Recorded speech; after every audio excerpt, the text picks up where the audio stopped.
Things started when artist Peter Laird invited fellow artist Kevin Eastman to his home. Kevin noticed that Peter owned an original Jack Kirby comic book page. Kevin's favorite comic book was Commandy, The Last Boy on Earth, drawn by Jack Kirby. This led them to become good friends and soon roommates. Their apartment became Mirage Studios, and they would ink each other's work. They created a robot character named Fugitoid and pitched him to several comic book companies, but no one wanted him. One night, Kevin wanted to make Peter laugh, so he drew a turtle wearing a mask and nunchucks. This caught Peter's attention and decided to one-up him, so he drew that turtle back at him. Kevin decided to draw a group of turtles and the title Ninja Turtles. Peter added Teenage Mutant, and history was made.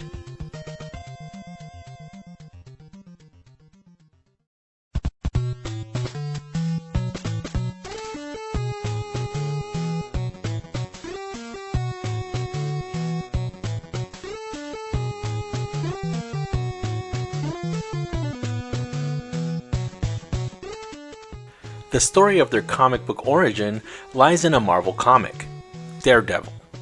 In this comic, a truck carrying radioactive stuff is about to hit an old man. Matt Murdock, spoiler alert, aka Daredevil, gets hit saving the man, and he ends up going blind. In this new world, a canister of radioactive stuff falls out of the truck and bounces into a glass bowl carrying 4 baby turtles.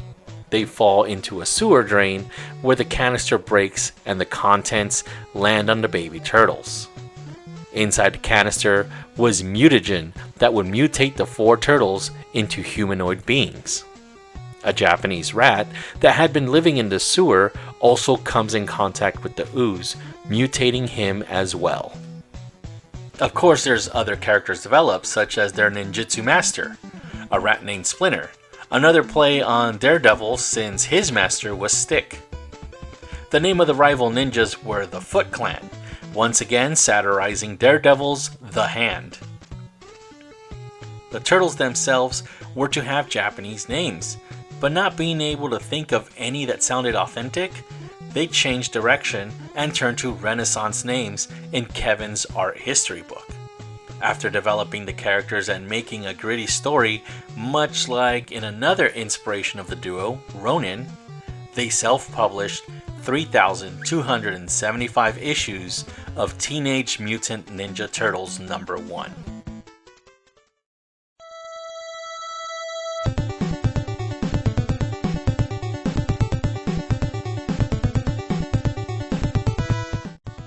The book premiered at Portsmouth, New Hampshire Comic Show on May 5, 1984.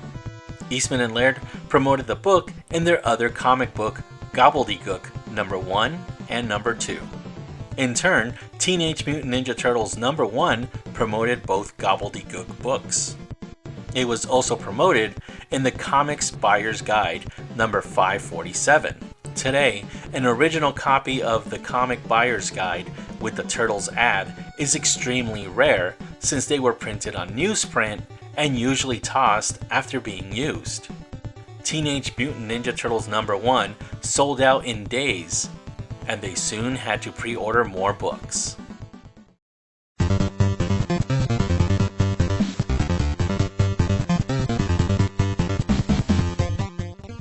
The duo's dreams of becoming comic book creators came true.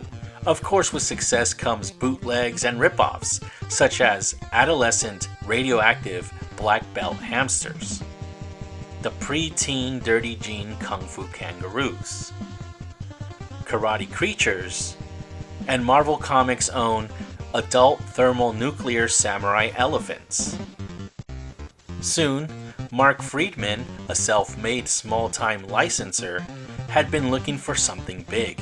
He eventually met Kevin and Peter, and he went to their apartment and made a deal with them, as long as they had the final say on what would be made. Back to the comic, by issue number 11, the two were too busy with international deals and had to introduce guest artists that would take on the stories, giving the comic an anthology feel instead of having continuity. Wanting to get back the continuity of their book, on issue number 45, it was decided to return to the continuous storylines. Finally, on issue number 50, Kevin Eastman and Peter Laird returned to the book with the story City at War, which went on for 13 issues. Teenage Mutant Ninja Turtles number 62 would be the final issue for Volume 1 of the Turtles' Adventures. It ended in August 1993.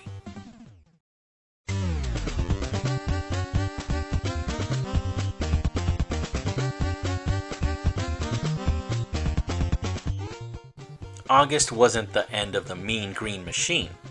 Teenage Mutant Ninja Turtles Volume 2 was released in October 1993. The book was now in color and continued the story of the previous volume. This time, the book was written and illustrated by Jim Lawson, who had worked on Volume 1. The series only lasted 13 issues before being canned due to the lack of sales and a flood at Mirage Studios. Issue number 13 was released October 1995.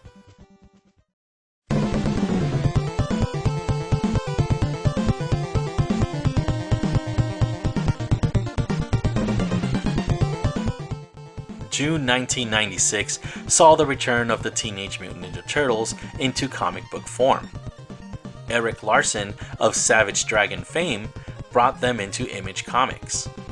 The books were written by Gary Carlson, known for Supreme, Aquaman, and Nova, and they were illustrated by Frank Fosco, known for Robin, Steel, and Savage Dragon. The book went back to black and white, and this time had much more action. There were major design changes with the Turtles. Leonardo lost a hand. Raphael had a scar on his face. Donatello was now a robot cyborg. Splinter became a bat. Raphael even assumed the identity of the Shredder and led the Foot Clan for a while. Volume 3 ended with 23 issues under its belt in 1999. The final story was left unfinished.